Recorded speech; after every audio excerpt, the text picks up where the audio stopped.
Good evening, everyone, and welcome to Uncle Gary's what is Good Family Vibes, the curry cue for Uncle Gary. This evening, we're going to talk about family values, the way in which certain kinds of behavior get perpetuated. And why did I go with the theme of a curry cue? Because when you have curry cues, people come together to support each other, to protect each other, to do things to help and assist one another, right?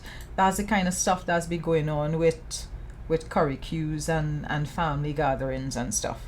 And I felt that I wanted to talk about that. I wanted to be able to examine that, especially in light of what would have happened between last week Sunday to now.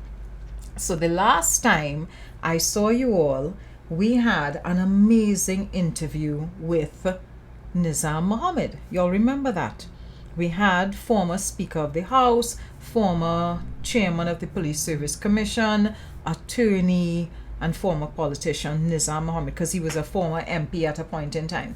Nizam was here with us, talked about the Constitution, talked about the value of the Constitution, talked about why it's important for us to defend the Constitution, protect the Constitution, uphold the Constitution because of the impact that the Constitution has on behavior, morals, that sort of thing. So before we jump into that though, I wanted to do this. I wanted to share something with all you. First, I want to big up Tech Guy. This is Tech Guy Flyer. I messaged Tech Guy this morning and tell him, hey, I'm playing with the idea of a curry cue for Gary, a family day, good family values. And Tech Guy hit me this classic barbecue ticket from back in the day, and I nearly died. I just thought it was so good. I thought it was really good. So I want to big up Tech Guy. So normally when I'm sitting here and you see me looking in this direction, it's because I'm looking at a screen and I'm looking at your comments. So I want to say good evening to everybody. Good evening to all of you that showed up for the curry cue this evening. And I want to share the screen. I figured out today how to share the screen. So let me try a thing and see if all you will see all your comments. So there we go. Can I flip it? Yes. Are you seeing yourselves? So June Huggins, Diana Punta Caraballo, Janicia.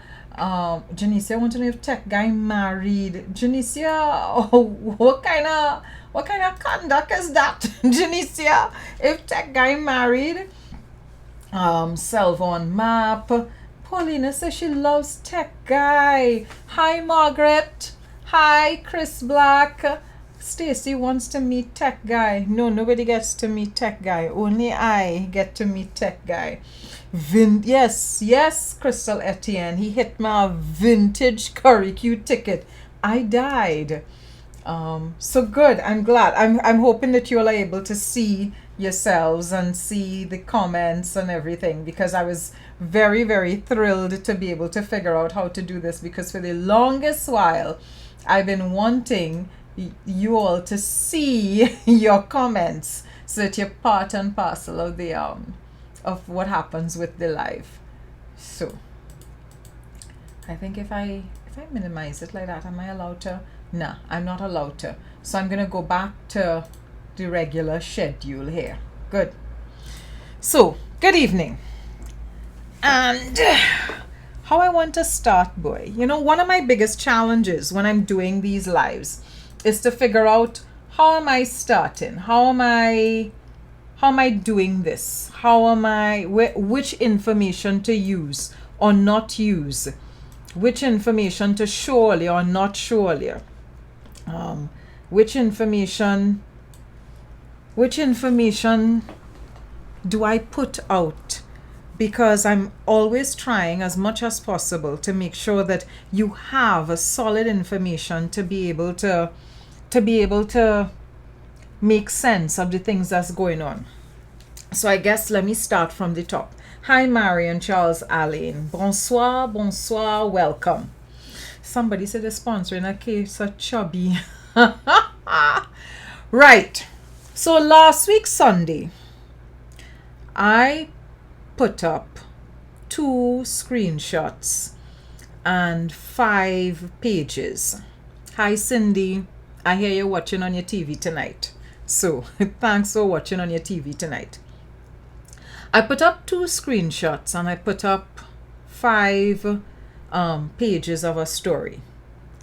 And I put it up because I felt that the first story, the first version that the Express had put out, had printed, had published for the population was inaccurate. As a matter of fact, I felt that the information that they chose to leave out was very important.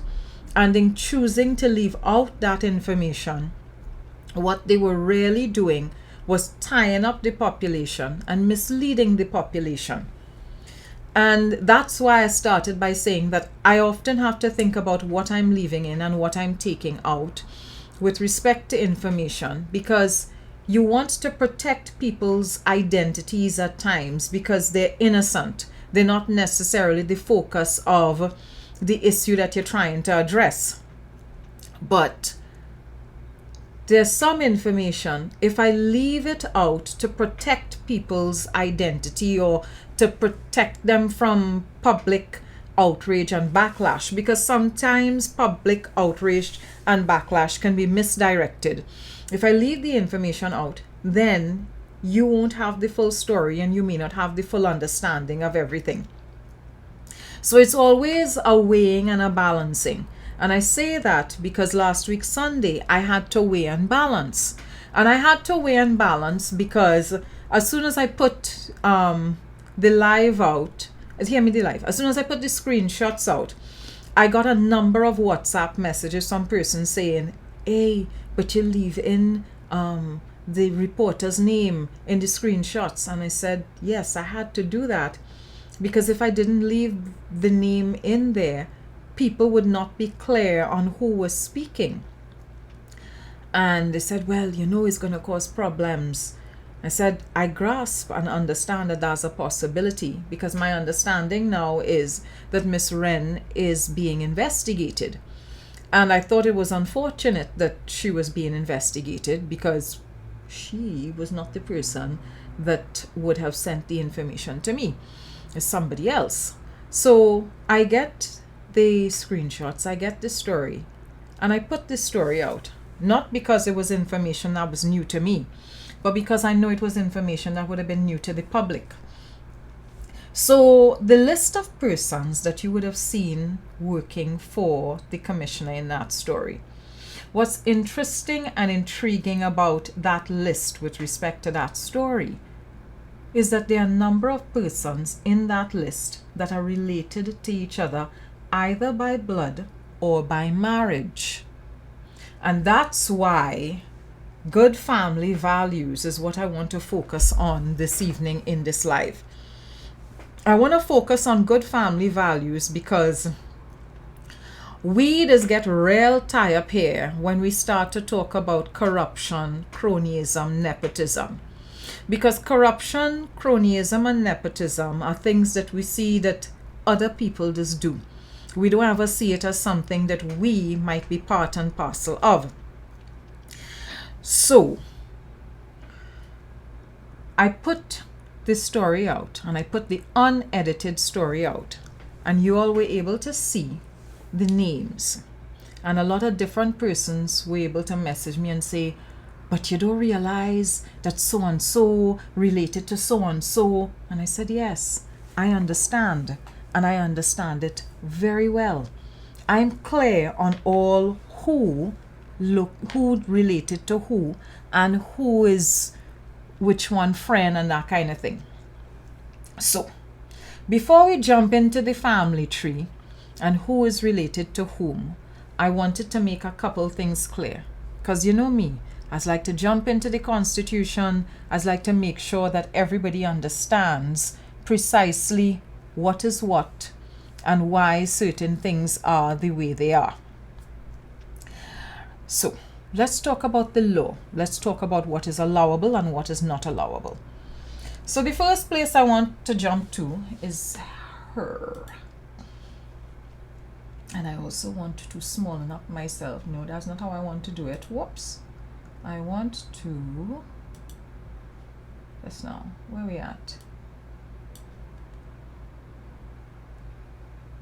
Right, I got you there. And... Yes, now. Where is my option for... Oops, only give me a second, eh? Right. There we go. There we go. Right. So, all you know me. I don't like to talk in a vacuum. I don't like to say things that I ain't clear on and I ain't sure on. So, Section 123 of the Constitution guides the police service and the Police Service Commission. And that part of the Constitution would have been assented to in 2006 and possibly the amendments and the changes would have happened in 2007. And the amendment that would have taken place here, this act to amend the Constitution, it reforms the Police Service Commission, how they went about making selections, and it also gave certain powers to the Commissioner of Police. Why am I going into this? Because I want you all to understand something. So we're going to look at some of what the act allows the Commissioner of Police to do, and then we're going to get into the story of the hirings and the contracts and whatever. And I'm doing this because I mean to be fair to everybody.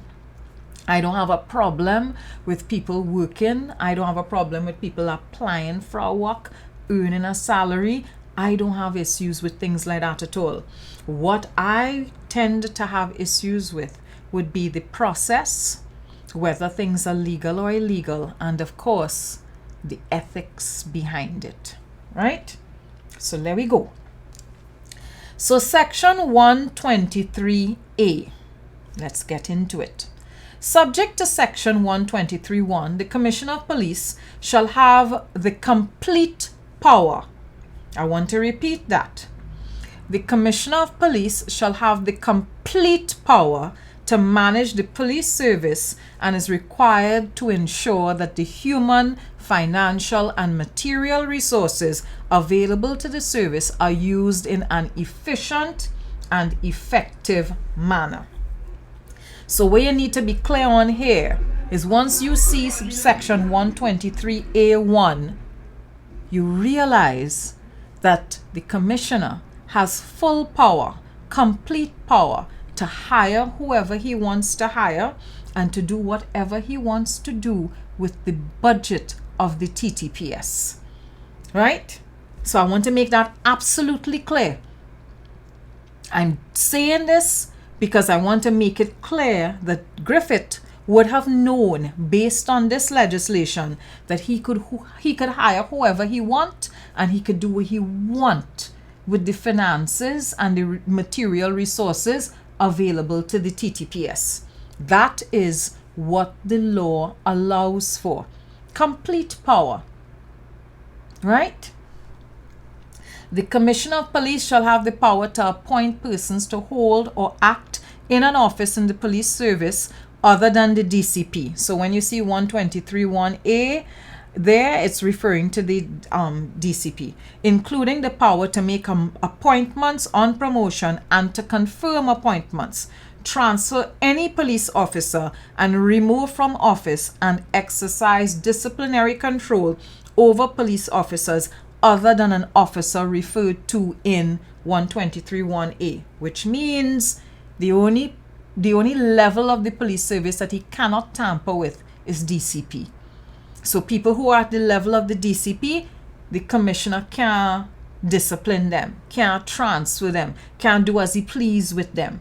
They would be answering only to the Police Service Commission, because the Service Commission is who will discipline and evaluate and assess persons at the DCP level. So Griffith had complete power over the TTPS, could do whatever he wanted, which is why from 2018 up until he was removed as acting commissioner, there was a heaping set of things taking place and everybody's hands were tied. So when you're jumping out to say, well, all of these hirings took place and all of this money was spending and this and that and the other, and what was the line minister doing? The line minister didn't have a role here. Based on the Constitution, based on our laws, the commissioner had complete power. The only body that would have oversight of the commissioner and evaluate and discipline him would be the Police Service Commission. That's who would have been in a position to ask the commissioner questions, and they would only be able to ask questions if there were issues that cropped up that were of a disciplinary nature, right? So I wanted to make that clear so that when we start to talk about the hirings and the firings, you will understand this. Griffith did nothing illegal. What he did was unethical and immoral. So now that we've gone into what the law says, there's another document now. All right?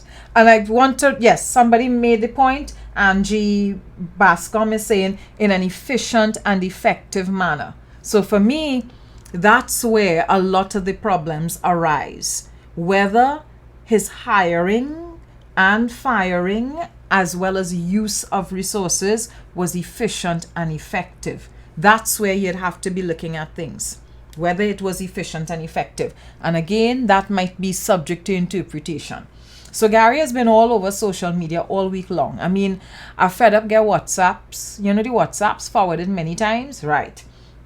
That would have been written by him, things that he would have put up on social media, left, right, and center. I looked at them. I read some of them. In many instances, he was there justifying and saying that yes, he went and he hired all of these persons, but he hired people based on their qualifications, right? That he went and he hired people and he made sure that the persons he hired were persons that were highly qualified for the various posts that he created. And this is one of the issues. There were posts that did not exist before. There were posts that Griffith for himself made up. Again, not unethical, but there are times when you're looking at these posts and you're looking at the number of posts that would have been created, and you start to ask yourself, why all of these posts?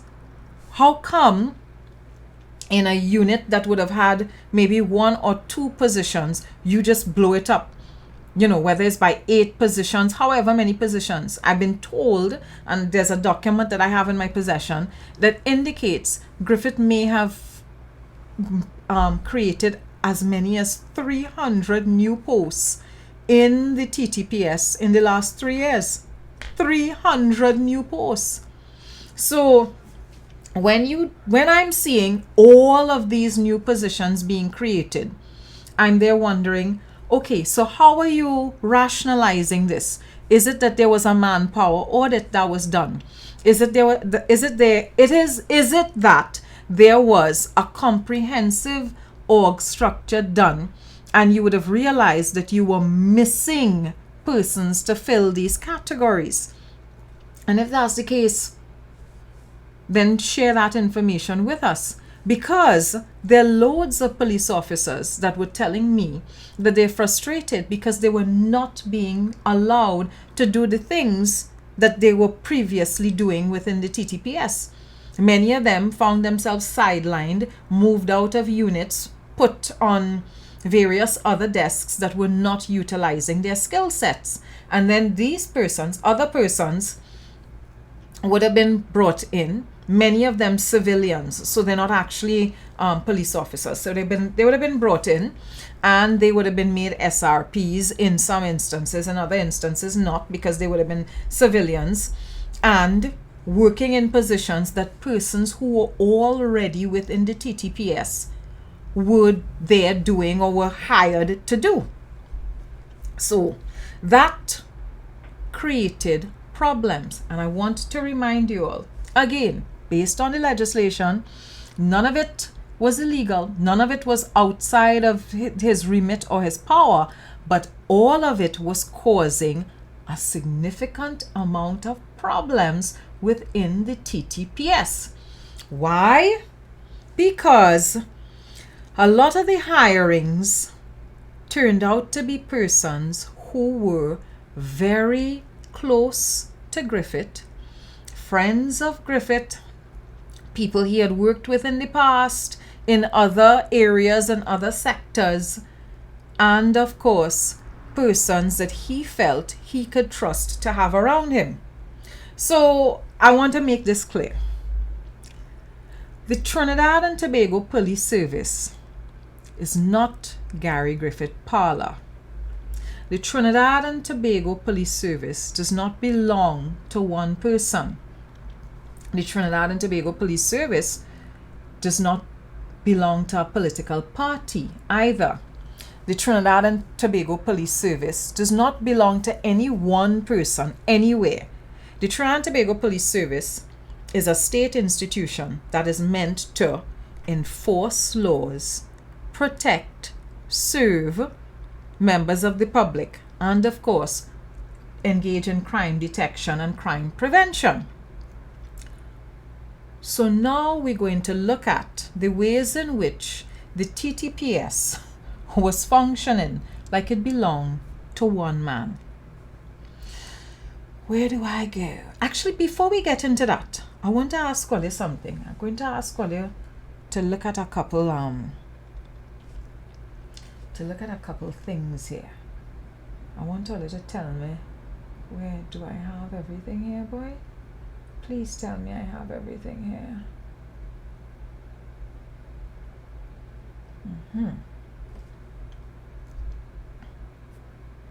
Just now. Give me a second.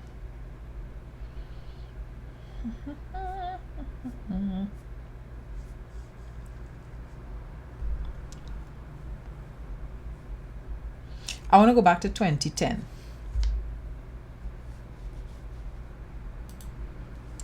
All you remember this young lady and this gentleman? Y'all remember this young lady and this gentleman? That is Reshmi Ramnarayan. And next to her is Tim Gopi Singh. And they were at an event hanging out, right? At that point in time, I think that's back in the day at TGI Fridays. Why am I raising the issue of Reshmi Ramnarayan? Because Reshmi Ramnarayan back in 2010 is one of the first persons that the rest of the country heard about who took on a job, took on a post that was way above her education level, way above her pay grade, and she got this job. So Reshmi Ramnarayan, who would have started off as an operator inside of the SIA, found herself one day as an operator and then the next day appointed as the director of the SIA, even though she did not even have a degree in anything. The person who was there who was there as the head of the SIA, Nigel Clement, was fired, and there was a large number of other workers within the SIA.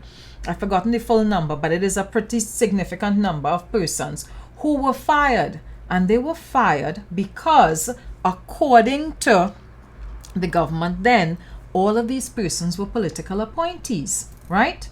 Of course, political appointees usually when that term is being used, it means the person look like me, and the assumption is they just vote balisé when the year come, and so they were fired, summarily dismissed instantly, and they took the state to court.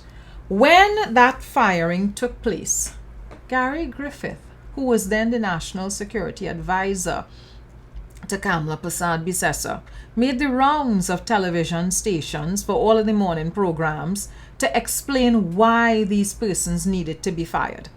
He was there, foot on foot, explaining why these persons had to be removed. And he claimed it was for national security reasons, implied that there were all kinds of nefarious, underhanded things that the persons were doing. And so, as a result of that, those persons, all of whom were very qualified for their jobs, all of whom went through very, very, very rigid evaluations, very rigorous evaluations, none of them get up and storm out of the polygraph tests. Right? Every single last one of them who had to do a polygraph, do the polygraph. They didn't get up and storm out. None of them at any point in time rig an interview or tried to influence how they were going to be hired. Certainly none of them were in a position to have legislation created just for them to be able to get into a position, right? So you would have had a situation where all of these persons at the SIA were fired and then replaced, and in many instances replaced by persons who were good friends of members of the new government. Why am I talking about this? Because it's important for us to remember that we have a culture here of persons opting to hire friends and family members to do things. So there is that particular issue. What's the other one? Just now. Did I get to those? Then, I don't know if you all remember this story. You all remember that Barry Padarath had a relative working in his MP's office, right? So that's a 2016 story. So that ain't so old, right? 2016, Barry Padarath had to repay the Parliament $60,000 for hiring his relative. Then you would have had back in 2012, the then Prime Minister, Kamla Persad-Bissessar, defending and saying that she need her sister. Remember, she took her sister with her to Australia and to a number of other places. When she took her to Australia, it was $338,329 that we, the taxpayers, paid for one trip. Right? One trip for Vidwati Newton to accompany her sister to Australia from October 19th to November 6th in 2011. One trip cost us over $300,000. Then there's this story from March 2016. And this story is what led to Barry Padarath having to pay back money. You all remember Marlene MacDonald, the former MP for Port of Spain South, who would have hired her companion to function as her driver and therefore benefit from things that he ought not to have benefited from. So that's just a mild, that's mild, that's mild, because that's what Kamla and his sister, right? Kamla and Vidwati, Barry and her relative, Reshmi, who is a very good friend of Tim Gopi Singh. I even talk about the fact that Winston Dukaran's nephew, Jawala Rambaran, was made governor of the central bank. What else I talk about? Neil Parson, who is a relative of Chandra Sharma. Wade Mark's wife sat on a board. I mean, there are a number of stories, a range of stories of persons who are close friends, close relatives, sitting in positions, holding positions, being given positions that they weren't necessarily qualified for, or positions being created, positions that weren't there before, that they were placed in. So you have that tradition, you have that behavior. I don't want to behave like it's something that is only the United National Congress does do, but from 2010 to 2015, it happened in a way that was quite disgusting. It happened in a way that, quite frankly, took my breath away. I didn't realize that it was possible for people to just decide to turn government, state, something that belongs to all of us, all 1.4 million of us, to turn that into a little family business. And the reason that I was so stunned that those things happened from 2010 to 2015 is that when Patrick Manning made his wife a senator, which he ought not to have ever done, that's been my position from the jump. Yes, Mrs. Manning may have been qualified for the position, but I don't think that a prime minister should ever make his spouse a senator and a minister in his government. It's not a good look. Not a good look at all. So even though the Constitution does not say that it's illegal, I think that there are certain things that are just unethical. And for me, that was one of those things. You don't, in a position of power, abuse your power and decide, I could hire whoever I want and I could put whomever I want in a cabinet, in the Senate, in my government. Because what then happens when you are prime minister and your minister, who is also your spouse, is saying to you, well, I want a budget of this size to be able to do this, that, and the other. Who can actually speak out against the policies? Who can actually criticize your spouse when your spouse, husband or wife is the person in a position of power? So you need to pause and think to yourself that you ought not to, whether the law allows for it or not, you ought not to engage in and indulge in activities that will allow you to abuse your power. And that's, for me, the thing that had me very uncomfortable about this hiring situation. So let's see if I can now get into the nitty gritty of the whole hiring thing. Now, Gary put up a lot of posts, right? And one of the posts that he would have put up was about how much money he saved in contract positions. So I want to show you some maths, some quick maths, a little table for you to understand that Gary does be talking a set of foolishness. You see them long 10,000 word rant? I think Gary understands that people attention does drop off by the end of the second paragraph and is just, whatever. So he will say a lot of very bombastic things, right? And he will say these bombastic things and there's very little fact to them. So let's take a look at these figures. Griffith contends that because in the Denise Wren story, they talk about how much money was spent in contracts, right? And Griffith is contending that there was more money spent under Stephen Williams' tenure than under his tenure. But I want to show you all something. So for each of these things here, I'm looking at the fiscal year and the money that was actually spent. And I'm looking at contract employment, right? So we're looking at the bits on top.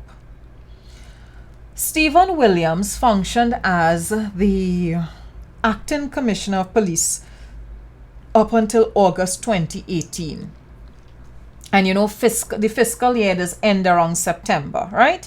So we're looking at 2016, 2017, 2018 as the years that Stephen Williams was in charge of the police service. So contract employment is what we're looking at. So we're looking at the top bar there. So in 2016,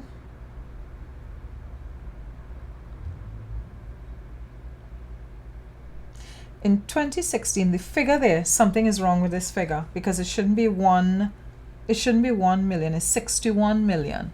So in 2016, we're looking at it it's supposed to be 61 million, right? Not 1 million. 61,658,925. Then in 2017, so it goes from 61 million down to 57 million, then down to 54 million. That's how it goes, right? So 61 million, so pretend you're seeing the 6 there, please. So 61 million, then down to 57 million, then down to 54 million. That's under Williams's tenure. Then from 2019, that's when we shift to Griffith's tenure. So from 2019, you now have 63 million. So it goes from 54 million up now, back up to 63 million, then back up to 73 million, then back up to $88 million. And so what you see, and again, remember what I said at the start, he had complete power. So under Williams, it would have started at 61 million and then it got down to 54 million. Then from Griffith, it went from 54 million to 63 to 73 to 88 million. Which tells you that Griffith was not as economic with money as he claims to have been. As a matter of fact, expenditure under his tenure with respect to contract employment went up. Again, I am not saying that he did anything unethical. Sorry, I'm not saying that he did anything illegal, but I think we need to start to ask questions. So if you're seeing that from 2019 to 2021, the figures being paid for contract employment has gone up, it means that either salaries for contract workers have increased or the number of contract workers that he has expanded. Now, the Ministry of Finance, not in a position to stop the hiring. The most they can do is review the funding, send in auditors, and rely on the Auditor General's report to indicate to them what is taking place. Because the legislation allows Griffith to make a wide, to do a lot of things, right? A lot of things. Good. So, what's the next thing I want to look at? Let's look at the civilian staff, and this is where things getting sticky. So before I put this up on the screen for everybody to look at, I want to make something very clear. I'm not trying to embarrass anybody for having gone and taken a job.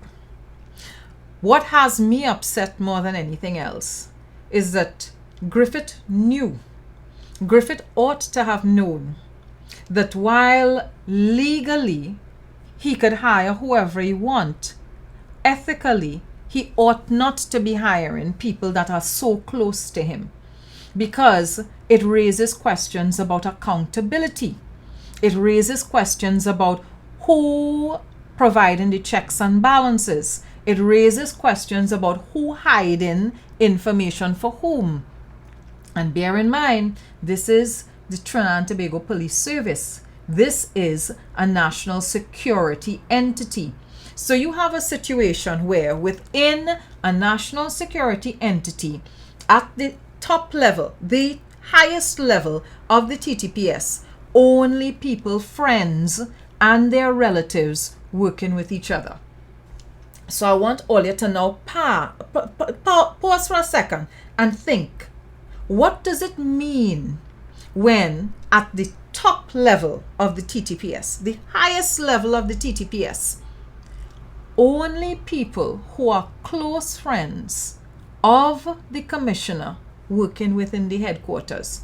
Who all you think they're answering to? Who you all think they're holding to account? You think they're holding themselves to account? You think any checks and balances being put in place? Right. So, let's go. I mean, this is information that is, for the most part, out in the public domain. So I don't think that there is anything that all you're going to see here that all you see before. But let we go. So this is the civilian staff the people that were part of the civilian staff at the TTPS.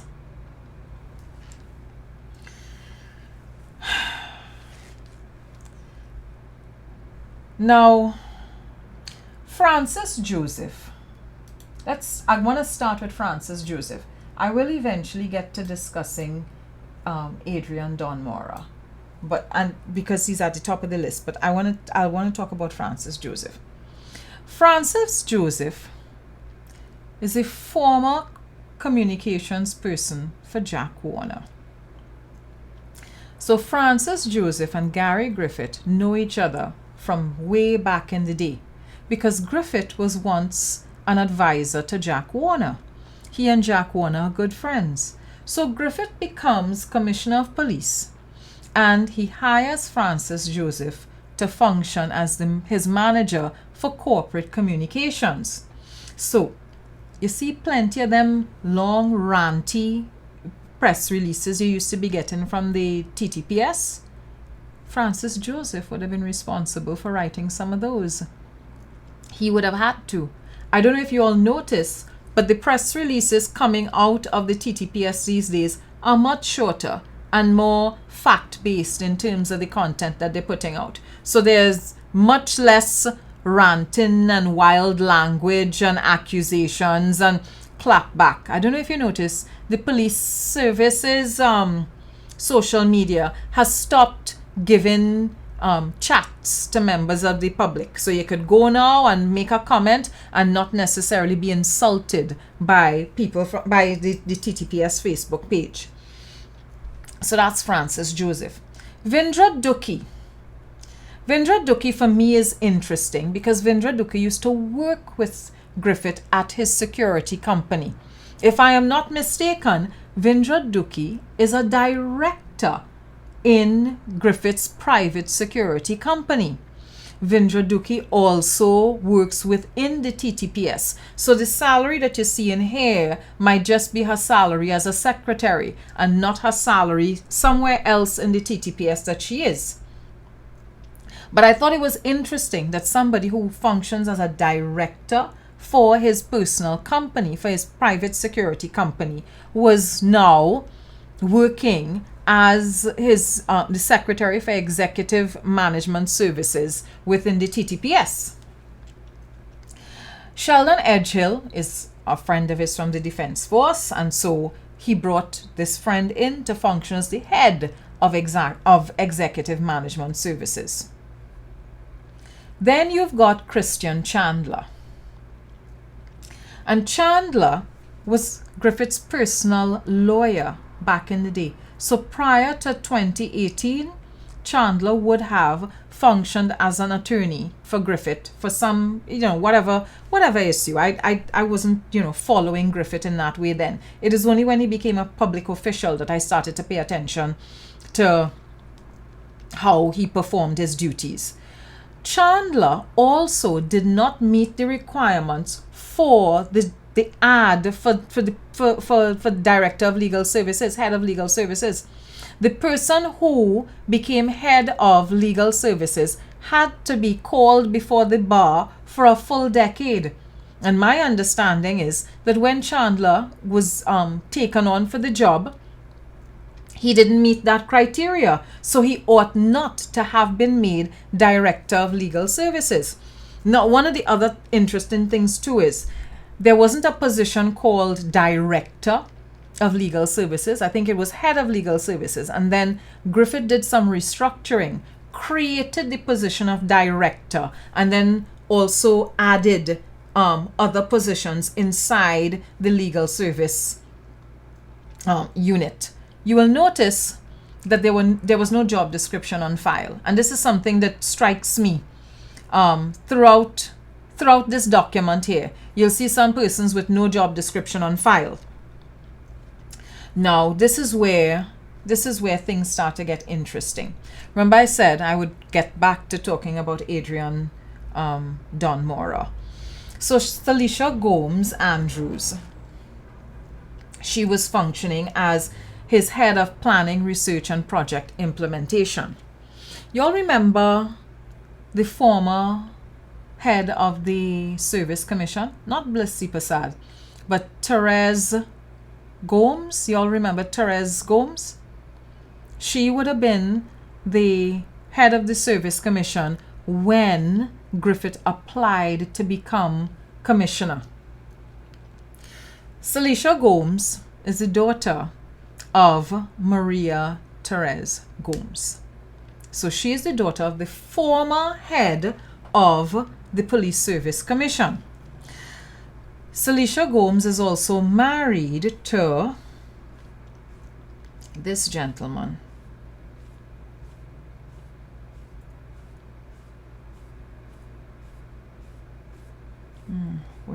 To Mr. Dwight Andrews.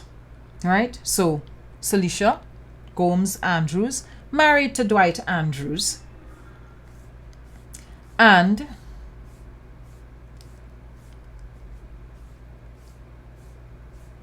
Adrian Donmora is Felicia's brother-in-law.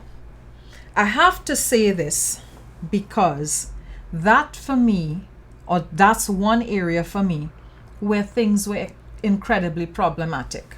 Now, y'all, this is the thing, right? This mark drop on Sunday. I put out the unedited story on Sunday. And after I put out the unedited story on Sunday and it make the rounds, it gets shared more than 400 times, there was a silence. And there was a silence because a lot of people that I know these people on this list. A lot of people that I know who will publicly say a lot of things about corruption and ethics and legality and illegality and those things went quiet. And they went quiet because it is part and parcel of how we operate here in Trinidad and Tobago, across the board. Something is corrupt only when it's not benefiting us. That's how we behave. If it benefiting somebody else, then we will see how it corrupt for them. But when it reach home by us, we don't see how it's corrupt for us. Remember, I started by saying there's nothing illegal that was done here. But I have questions about the ethics of having so many persons from one family work at the upper echelons of the TTPS. How are we clear that they would have all been ensuring that proper checks and balances occurred?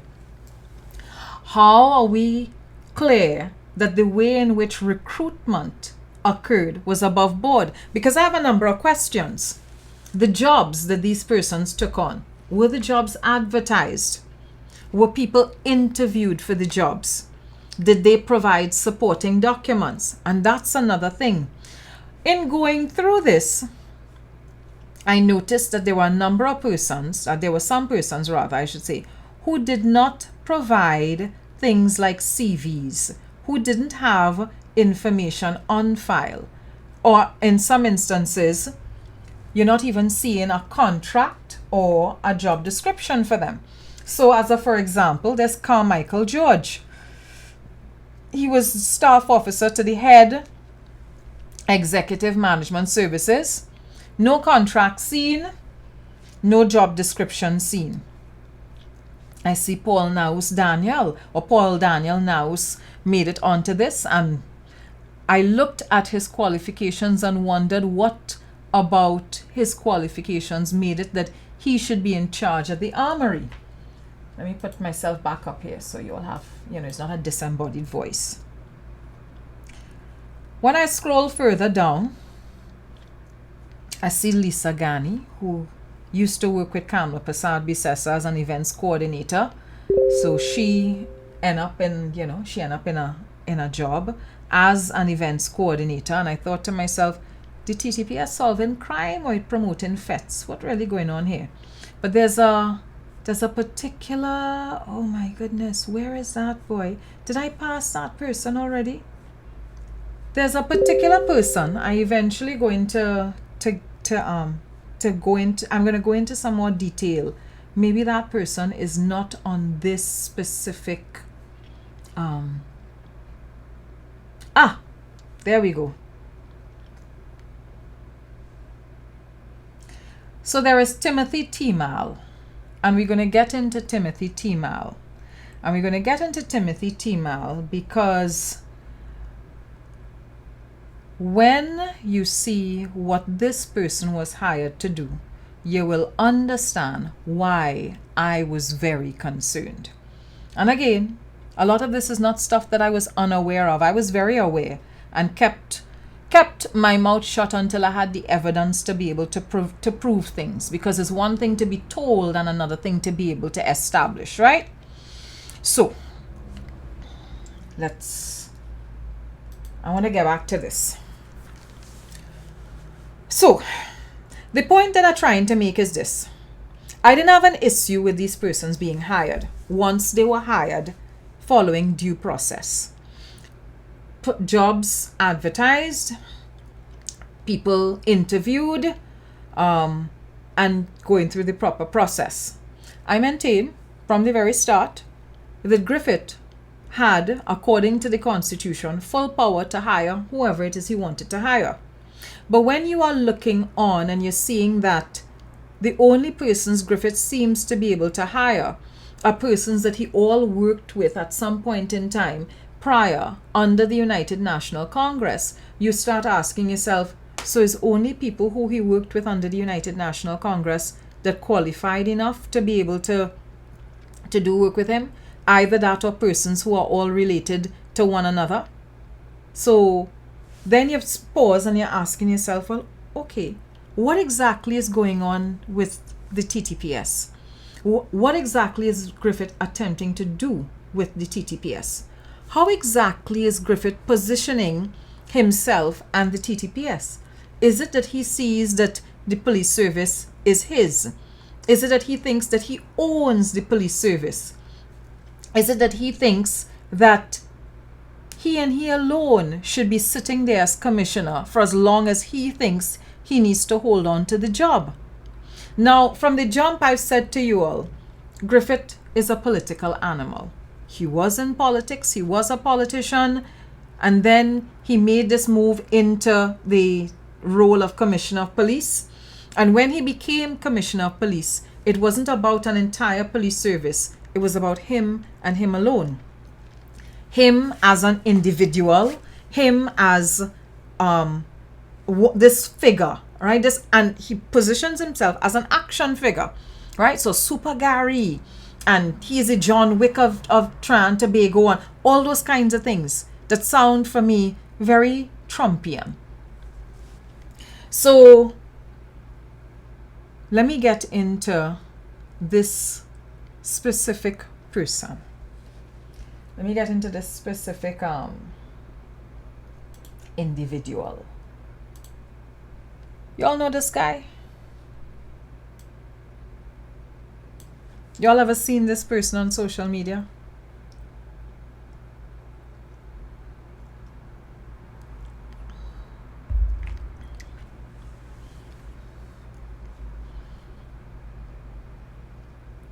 This is Timothy Christopher Pinocchio.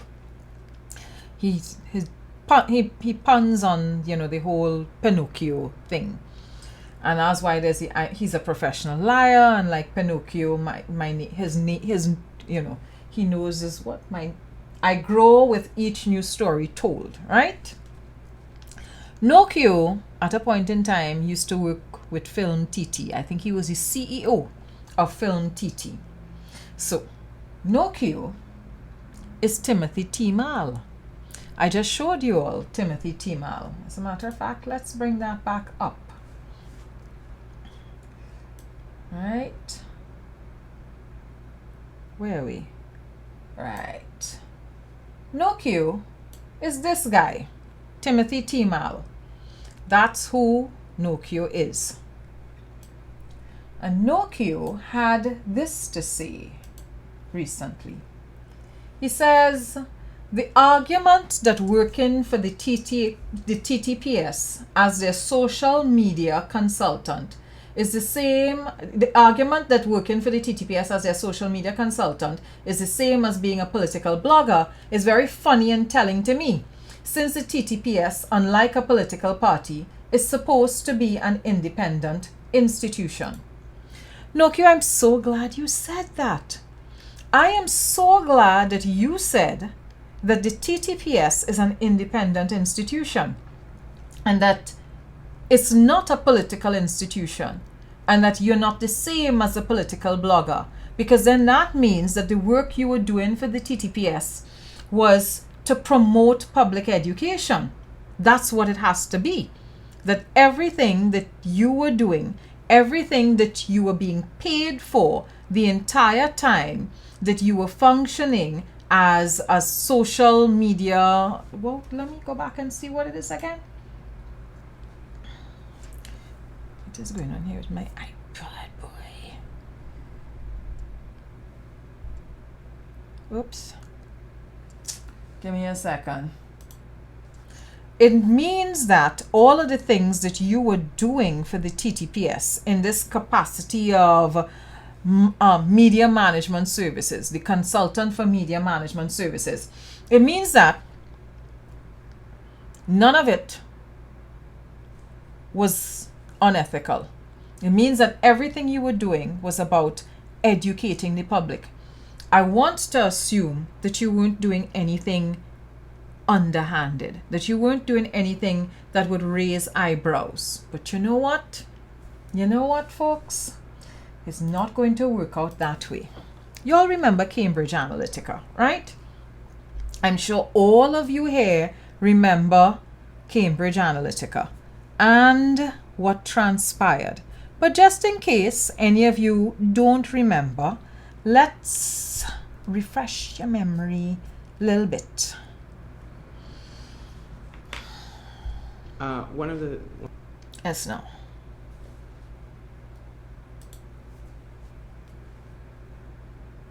You all remember Christopher Wiley? The guy who wrote that book called Mindfuck about Cambridge Analytica and the plot to destabilize the United States.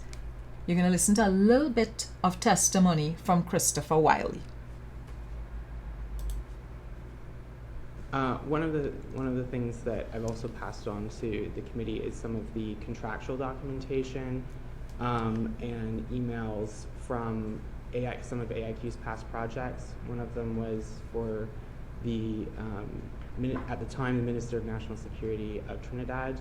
In the contractual document. You all heard that, right? I want to make sure that everybody heard that. Maybe I need to raise the volume on this a little bit more. I'm going to raise the volume on this a little bit more. Christopher Wiley just indicated that at the time that the whole Cambridge Analytica thing was taking place, they were doing things with the Minister of National Security. So let's rewind and play that again, because that's something that people keep telling me that I'm imagining. At the time, the Minister of National Security of Trinidad. Let's rewind. You know why we need to rewind that? You all remember who was the Minister of National Security at the point in time that Wiley was talking about back in 2014? Anybody remembers who was the Minister of National Security to Trinidad and Tobago back in 2014? Let me play it again. One of the things that I've also passed on to the committee is some of the contractual documentation and emails from some of AIQ's past projects. One of them was for the at the time the Minister of National Security of Trinidad. In the contractual documents and then also email chains, AIQ, part of the project was to go out and find a way of accessing raw internet service provider data for the entire country to monitor what people were browsing in that country. As I understand it, that's not legal in Trinidad. It certainly wouldn't be legal here. But the thing that I would say is that Aggregate IQ, in part because it was set up and works within the auspices of Cambridge Analytica, inherited a lot of the company culture of total disregard for the law. I'm glad that you all heard it, that I didn't say it with my own mouth. I'm glad that you all were able to hear what Wiley would have said there. And now I just want to look at a couple excerpts from the Cambridge Analytica book itself.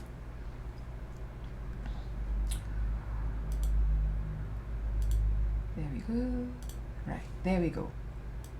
So he says, it was an island nation, self-contained yet with a variety of cultures. I want all to be able to see the thing properly. Right. It was an island nation, self-contained with a variety of cultures.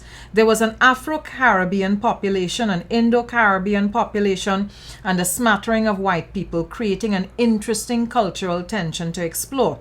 It was an ideal laboratory in which to run our experiments at scale. The Trinidad Ministry of National Security wanted to know whether it was possible to use data to identify Trinidadians who are more likely to commit crimes, and beyond that, whether it was possible to predict when and how they might do it. But the truth was, the Trinidadian government wasn't interested only in reducing crime. They knew that if we built a tool to forecast behavior, they could use it in elections. They weren't just focused on future criminals. The team anticipated vast swathes of data because senior Trinidad government contacts were offering SCL access to the unredacted, de-anonymized census in the developing world. Privacy is a concern usually reserved for the rich. Essentially, the Trinidadian government was violating the privacy of all of its citizens in one swoop. I'm fed up tell all you see that book? Buy it and read it. Even if all you do is read one chapter, the one chapter that features us a lot. I mean, we are there throughout, but there's a chapter where he talks about how Trinidad and Tobago was used as an experiment, right? So it is very easy to find it on Amazon, it all over the place. It's not very expensive. Find the book and read the book. All it is kill me, though. How are you always surprised about this? So there's a reason I raised the issue of Cambridge Analytica. Let me tell you why I raised the issue of Cambridge Analytica. Because I need you all to see a report. I need you all to see a report that was done and to see what was being said in the report that was done. Where is this report, boy? There it is.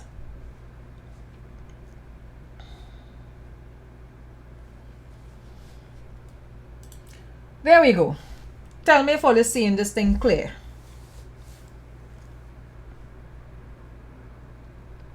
So it says TTPS social media report, August 1st. Hey, let me put myself back on the screen. TTPS social media report, August 1st to August 31st. I believe this is from this year. All right. So let me zoom in a little bit better and read for you. Let me also smallen up myself so that I don't block the words, right? A quick recap of the 5D approach to social media management fashioned for the TTPS pages. Diffuse, de-escalate, deconstruct, deputize, and delegitimize. I will post these up to my wall afterwards so that you all are in a position to read it for yourself, right? Diffusing can be as simple as hiding a comment. De-escalate is mostly about lowering temperatures. Deconstructing is mostly about picking apart negative comments. Deputize is about winning over critics and reinforcing the bond with supporters. And delegitimize is about actively pursuing the poster in order to quash support they might get from less informed readers. I need you all to understand this. This is a social media report, and this social media report, to the best of my understanding, was submitted by Timothy Timal. And this is him talking about using the TTPS social media pages to be able to push and promote propaganda and twist narratives to be able to suit a particular agenda. These responses can be tweaked, and as in the previous months, they are now being used by the other members of the communication team. And I also know who the other members of the communication team are. More attacks from those with political and personal agendas against the commissioner and the TTPS brought some very interesting moments where I was able to showcase the full force of the 5D approach. I continue to scour social media to monitor and gather information, which I often use to report back to the commissioner. Inbox messages. Efforts at employing the psychology of reciprocity and or diffusing attacks continue to be successful. And once again, I have managed to deputize many former detractors who are now supporters of the TTPS and the commissioner. The topic of firearm users license was very popular this month for various reasons, and I had to field many questions and queries for help. I also had to field many questions surrounding the reappointment of commissioner, which brought about some interesting interactions. So I read that and I say to and I'm thinking to myself, so you hired to run a PR campaign for the commissioner? And around the time that was close to his reappointment, you were hired to promote and enhance the image of the police commissioner, because that's how we does select a police commissioner based on popularity. So we no longer selecting a police commissioner based on competence, based on experience, based on education levels. No, that's not how we selecting police commissioners anymore. So a police commissioner just had to be popular. He just had to be the person that everybody like and everybody feel, well, okay, yeah, he cool. That's how we selecting a commissioner now. And listen, people like Nokia will have no issues with this at all, clearly. So there continues to be a gap which exists between the communications department, and the response by divisional heads is not as robust as it used to be. Let's go on to the next page. Let me find the next page for you.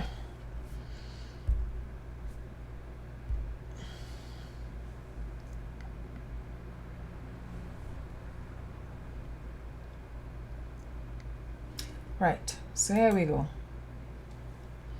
Sometimes the concerns conveyed to us from citizens via inbox messages from our various social media platforms are simply ignored with no response. Nothing wrong. I mean, nothing wrong with responding to citizens' concern. Let's jump forward to recommendations. For the reasons listed above, I would highly recommend a logistical change to enhance inbox message response times and quality. Nothing wrong with that. A pilot project where myself and Ryan Nanton from the communications department join officers representing GBVU, CPU, and the fraud squad in a WhatsApp group, which most of the inbox messages are referred to, so as to create a more seamless and efficient delivery, which increases our chances at winning the narrative war. So you see, when I see things like winning the narrative war and delegitimizing people's concerns and diffusing the things that people have to say, that's not the role of the TTPS. Like, seriously, it's not the role of the TTPS. The role of the police service is to protect and serve. If you're putting up a social media page for the TTPS, what that page ought to be able to do is a number of things. Provide information for the citizens, timely information, and also provide assistance if people need to make contact with the TTPS, pass on information to the TTPS, those kinds of things. But when I am seeing that you have set up a communications unit and you've hired a communications consultant to run interference and to shape and reshape how people are thinking about serious issues and how people are thinking about your role as commissioner and your oh my goodness, your public image as commissioner, I'm there thinking to myself, what Nokio did say again? The argument that working for the TTPS as their social media consultant is the same as being a political blogger is very funny. Actually, no, Nokio, it's not funny at all. It's incredibly ironic that the role that you were playing within the TTPS sounds very much as if you were handling the TTPS's social media as if it was a political entity. Because what do politicians do? What do political bloggers do? Essentially, they're there promoting their side of a narrative. But what side is the TTPS's side of a narrative? The TTPS is there to serve everybody. So why does it have to have one particular narrative or one side to a narrative? Why can't it just be neutral, putting out information and collecting information?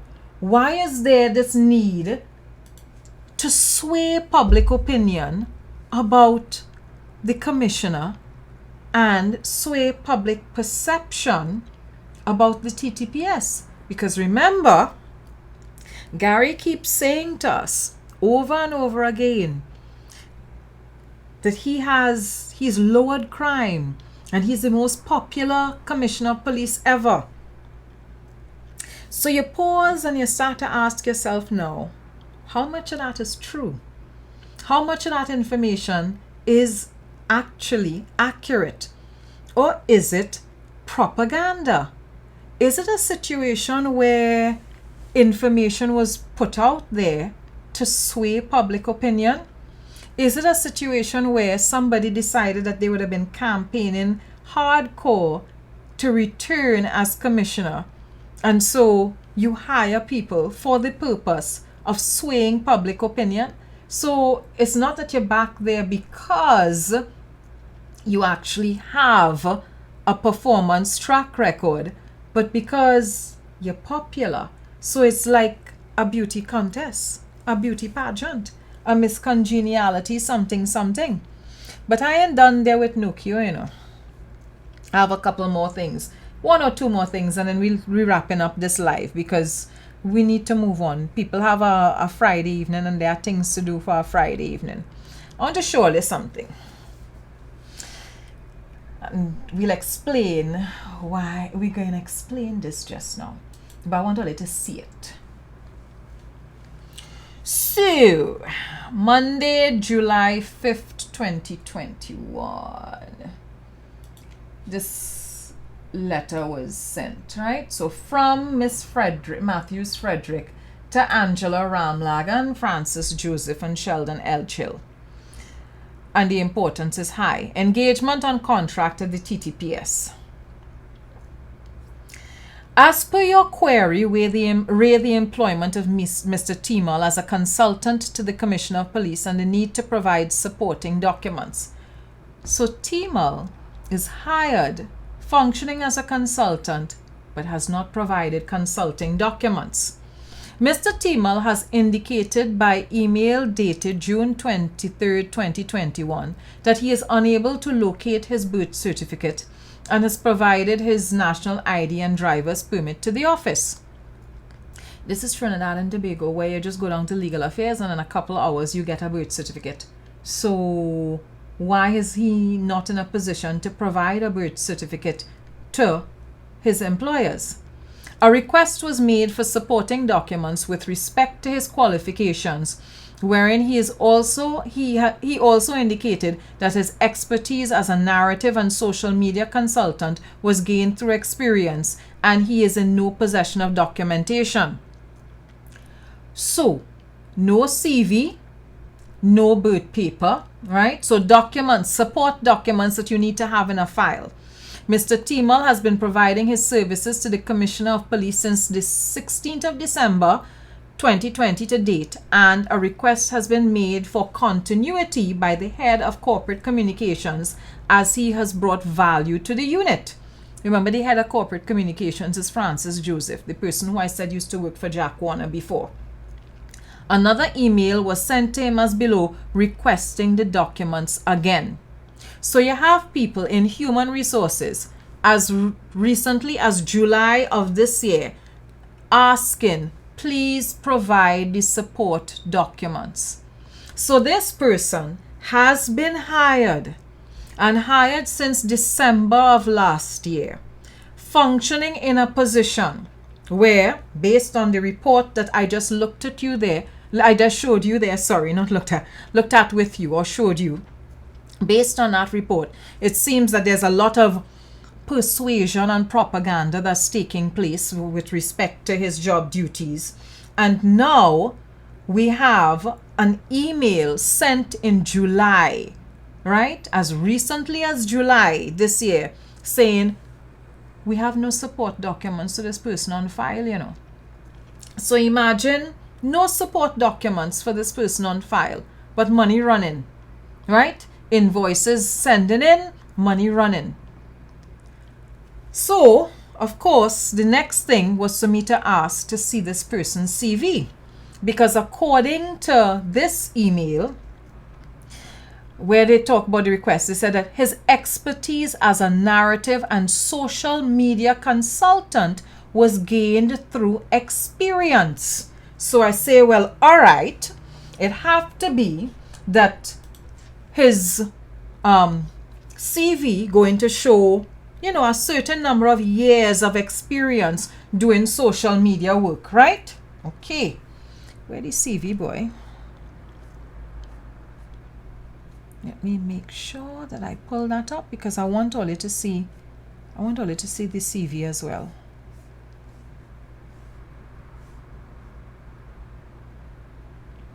That is just now.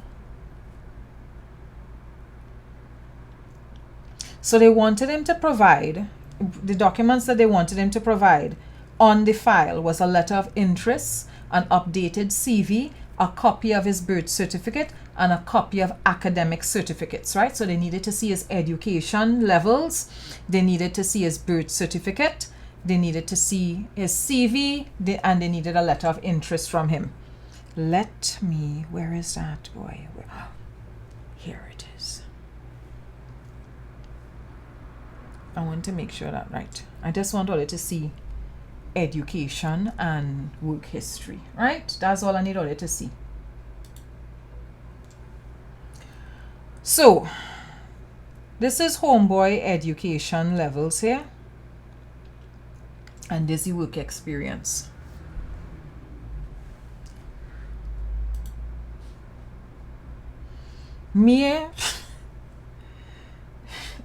Let me tell you something.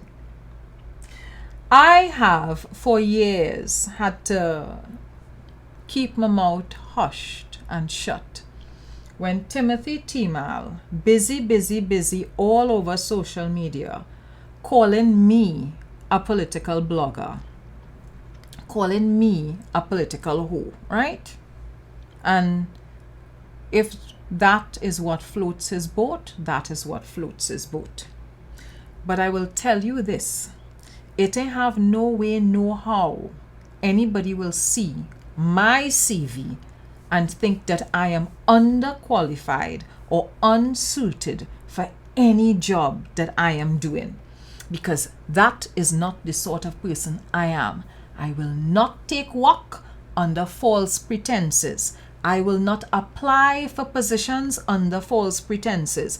I will not choose to do a consultancy that I don't have experience in or a track record for. So, education, Southeast Port of Spain, September 1987 to July 1989. St. Mary's College, September 1981 to July 1986. I don't know what his passes were, and no, I did not write to CXC to get his CXC certificate to be able to show that to all you. What I was intrigued by was his work history, his work experience, because I am going through this work experience and trying to see where exactly did he get work experience to be a social media manager? Where? Based on this, where's the work experience? This is one person that Griffith hired. One person. I'm not interested in doing this for everybody else. I'm not going to. Because in my opinion, I want to believe that some of the persons, I want to hope that the persons that Griffith chose to hire were people that were well suited for the jobs that they were hired for. I want to hope that the salaries they were being paid, salaries that were not cabinet approved salaries, for jobs that were not cabinet approved jobs. I want to hope that they merited the salaries, right? The salaries that they received, they worked for the salaries they received, and that they ought to have been remunerated in that way. Because when you are showing me a CV like this, where the person has zero work experience for the things he has been hired to do, I don't even know what his educational background is, and there's information missing from his file, and this person gets hired and is paid $20,000 a month to get onto social media and run interference for the commissioner and for the TTPs. And this, folks, is why I felt it was necessary last week Sunday to make sure that you, the members of the public, had the full story, the full picture, that you were aware of who the persons were that the Express story was referring to. Because I've known for a while. I've been aware for quite some time. I've chosen not to say things unless I had the information. And as soon as the information became available to me, I was like, okay, all right, this is something that I need to cover, and I need to cover with you guys. So this is where I'm going to wrap this up. I have one more live to do about Toppy. Sunday, I want to bring this entire thing to a close because he is no longer Commissioner of Police, and I don't think that he can be Commissioner of Police again. But I feel that there are a couple things that are important that need to be dealt with, that need to be tied up, so that we understand precisely the nature of the bullet that we dodge. So on Sunday, you're going to see, let me tell all you what we're going to look at on Sunday. I want to make sure I do it properly for all you here. Whoops. Where are we, boy? Where are we? So on Sunday,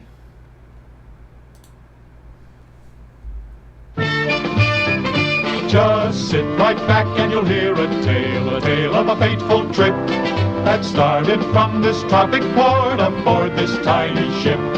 The mate was a mighty sailing man, the skipper brave and sure. 5 passengers set sail that day for a 3-hour tour. A 3-hour tour. So on Sunday, we are going to finish up by talking about this whole piece of bacchanal with not guilty, and we're also going to discuss SORT. And when we discuss SORT and not guilty, I will be able to tie everything up and then rest it down neatly, and we can move on to other topics, other issues. I ain't have to be dealing up with this for a while, I feel, once we tackle a couple things on Sunday. So I hope this was useful, and I hope that you all learned a fair amount, and I hope you all understand a couple things. One, let me close this off. Gary, in hiring all of those people that he hired, in paying the salaries that he paid, didn't do anything illegal, but he did a lot that was unethical. And we need to pause and think to ourselves, what type of police service do we want? What type of commissioner do we want? Do you want a commissioner who is far more invested in his personal image and willing to bend the rules and willing to do things that would leave the service that would lead the service to doing things that are functioning in gray areas? Is it that we want a commissioner who capable of bending the rules or ignoring morals and ethics to serve his own personal needs? Or do we want somebody who is actually morally upstanding, not just obeying the hard, rigid laws, but understanding morals and ethics? Because the thing about it is, crime and dealing up with crime here oftentimes requires you to do things that are ethical more so than things that are legal. So when you see a situation where you could get away with something or you could cut a corner, do we want a commissioner of police who happy to cut corners? Do we want a commissioner of police who happy to bend and flex rules to serve himself, to serve his own purposes? Or do we want a commissioner of police that's going to set the bar high, really high? Because crime is a serious issue here. It's one of the biggest issues for us when it comes to running the country. I mean, it's not atypical. Everywhere else in the world, crime is an issue. But stop and think to yourself, what kind of police commissioner you really want? Is it that you're only interested in a commissioner of police that you feel popular?